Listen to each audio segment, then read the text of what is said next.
Free Burma Rangers are here in Ukraine, and they are an organization that goes into hard places, into places where it's hard to be, like war zones, Syria, Burma, Ukraine. And we come with freedom, love, and peace, and to bring that type of atmosphere into hard locations where soldiers or civilians are being persecuted. And so here we are, we find ourselves in East Ukraine. I brought some friends with me. These are all former professional fighters in the U.S. military. I'm gonna let them introduce themselves. I'll start with Ross.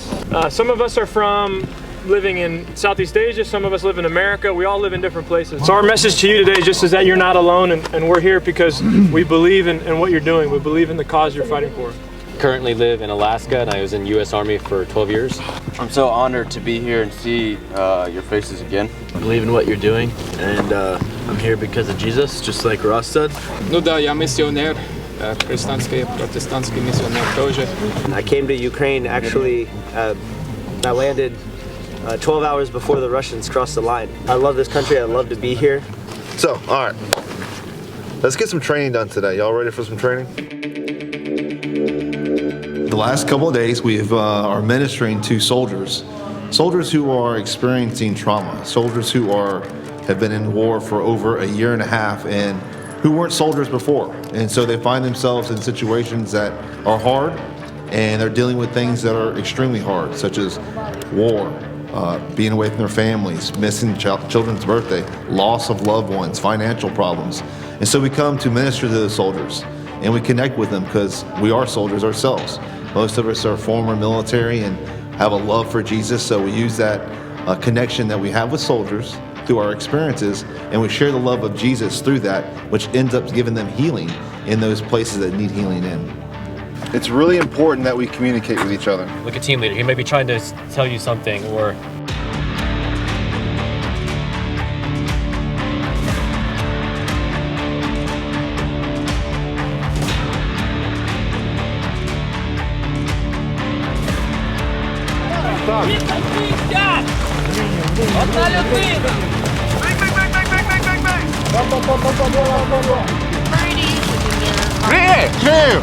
Право, пошли!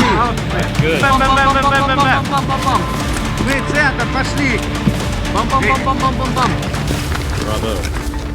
On the basis, most soldiers around the world have the fundamental of love for their country, love for their family, and they will stand and defend that. What I've found here in Ukraine is, I'm a former United States Green Beret, and I've been able to train soldiers in other countries. And some of those soldiers need a lot of help to get to them to where they can defend themselves. But Ukrainian soldiers are the most fierce, patriotic, and loving soldiers. And they're smart, they're intelligent. You could tell them once, twice, do some practice, and they understand it, they understand the intent behind it, and they're able to do it and possibly even make it better. So I find Ukrainian soldiers a really fierce fighting force, and I hope to see them in victory and have freedom.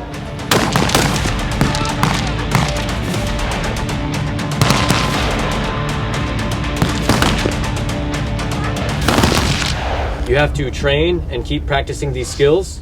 Вам треба продовжити тренуватися і практикувати ці навички. Because you love two things.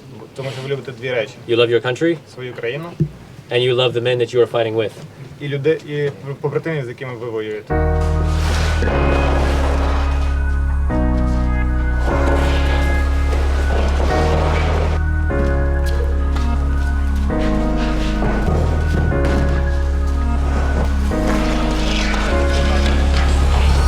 Master your emotion. Embrace the gift of free will that God gave you. That's the way of the warrior.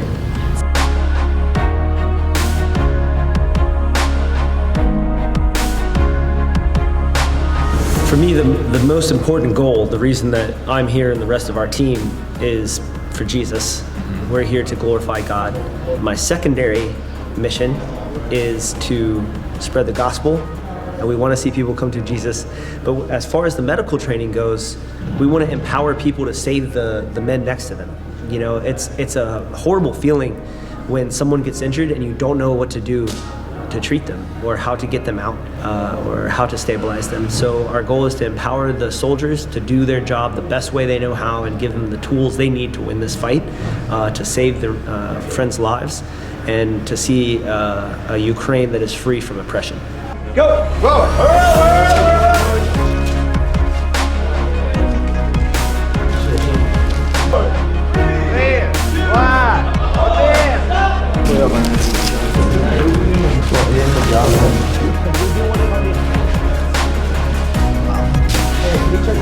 Well, we have a problem. Not everybody got their tourniquet on in time.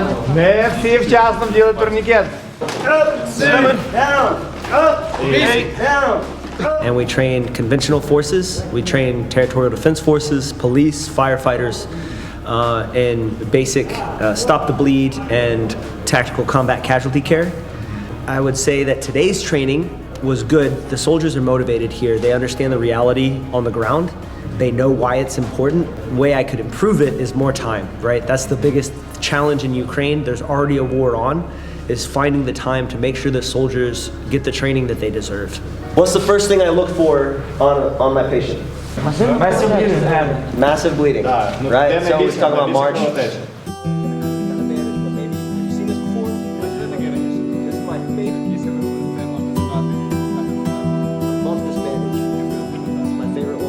You know, I spent 10 years in the United States Marine Corps, and I've since leaving the Marine Corps worked with, I think, 3 other armies in both Southeast Asia and the Middle East. So it's amazing to see the warrior ethos, the fighting spirit of different armies and different soldiers. But being here, I think it's one of the things that I just recognize and see is I really think that fighting spirit, though I've seen in other places, it's just unique here. I don't know how to put my finger on it. I need to probably think about it longer, but there's just just a passion to go into an environment that is not friendly at all. I mean, it's cold, it's wet, it's snowy, but yet just continuing day after day to work towards seeing a free Ukraine, and to do it because of the love for their brother and their love for their country, and even a country in some ways that is relatively young. It's amazing to see that fighting spirit and that love for each other. I just felt yesterday when we have stayed in several different homes, the hospitality, so to have on one hand an amazing fighting spirit, and to have a toughness and a ruthlessness in some ways, but just a toughness and a courage, but then to see the hospitality also, it's just a special blend to see in the same place. Almost have to tell people, hey, please stop preparing things for us. You have other jobs to do. And so seeing that, I think, tenderness and toughness together is really, really cool. You all have done a great job training on how to care for the body, especially in a tactical environment, how to get somebody back where they can. But I just want to remind you, and you all know, there are injuries that happen in our mind and in our heart that we never can really see with our eyes. We're here to support you. We pray for you. I know we spent a lot of time talking about hate and love. Я знаю, що ми провели багато часу говорячи про ненависть і любов. I assure you it's because these men have been in a lot of wars. Я запевняю вас, що ці чоловіки також були на And війні. let the war take them over. І вона могла захопити їх повністю. And they needed healing afterwards. І їм потрібно було зцілення після війни. And so we want the best for you. Ми хочемо найкращого для вас. Trying to warn you of that. І хочемо попередити вас. Okay.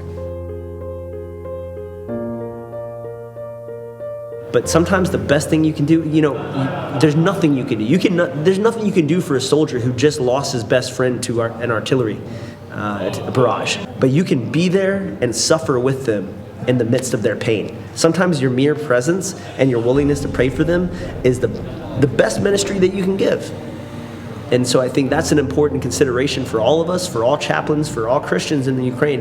How do we come alongside people and stay with them in the midst of the suffering? Something I don't like to see, and this wasn't a question, but I'm going to say it anyway, is missionaries running away from conflict. Paul didn't run away in the gospel, right? He got stoned in Lystra, almost to the point of death.